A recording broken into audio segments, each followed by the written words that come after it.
আয়ুষ্মান ভারত যে ইয়েটা স্বাস্থ্যসাথী কার্ড হবে, আমি তোমাদের ফর্মগুলো দিতে এসেছি। তোমরা এই ফর্মটা যা ডকুমেন্টস লাগবে সেই ডকুমেন্টসগুলো এই সাথে সাথে দেবে। এক একটা মানুষের এক একটা ডকুমেন্টস তোমার যা আছে, রেশন কার্ড, আধার কার্ড, ভোটার কার্ড, তুমি সেইগুলাই দিবে, ঠিক আছে? আর তোমার বাচ্চাদের যা আছে সেই ডকুমেন্টসগুলো দিবে। তুমি স্বাস্থ্যসাথী ফটো তুলেছো সেটাও তুমি জেরক্স করে দিবে। এখানে স্বাস্থ্যসাথী কার্ডের নাম্বারটা লিখিয়ে দিবে এখানে। তারপর আমি সব ইনকোয়ারি দেখিয়ে নেবো তুমি ঠিক লিখেছো। এখানে ভোটের ইয়েগুলো লিখবে, ঠিক আছে? এখানে এপি নাম্বার, এখানে এসি নাম্বার, এখানে পার্ট নাম্বার, এখানে ক্রমিক নাম্বার, ঠিক আছে? ভোটের এগুলো লিখবে। আর তোমার এই তো মোবাইল নাম্বার, এটি তোমার তো মোবাইল হলো, রিং হলো, যেহেতু তোমার মোবাইলটা ঠিক আছে, হ্যাঁ।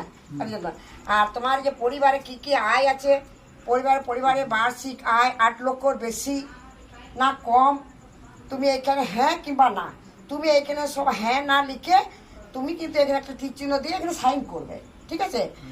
আর আমি এটি ইনকোয়ারি করে তোমার তদন্ত করি, যেহেতু তোমার বাড়ি আমি এসেছি, তোমার অবস্থা কেমন, তুমি কি কাজ করো। আমি একটা আশা দিদি, আমাদের ঘরগুলো সব পরিচিত, তাই আমাদেরকে এগুলো করতে দিয়েছে। আমি এসেছি, আমি তোমাকে দেখছি না তুমি সুপারি যোগ্য, মানে তুমি পাবে। যেহেতু গরিব, তোমার আয় রোজগার সেরকম নাই, দিন মজুরি কাজ করো, কোনোদিন কাজ হয়, কোনোদিন কাজ হয় না, তাই তোমাকে এটা দিতে এসেছি। কিন্তু বড় কার্ডের জন্য নয়। অনেকেই বলছে বড় কার্ড এসছে আমাদের, তাহলে আমাদের কি হবে? তাদেরকে ক্যাম্প হবে, ক্যাম্পে গিয়ে নিয়ে আসবে, ঠিক আছে? তো তোমরা এইটা ইয়ে করবে, ফিল আপ করি, কিন্তু খুব তাড়াতাড়ির মধ্যে আমাকে দিবে, কেন আমি তো অনেক জায়গায় ডিস্ট্রিবিউট করছি। আমি আজ কালকেই তোমার কাছে ফর্মটা নিতে আসবো।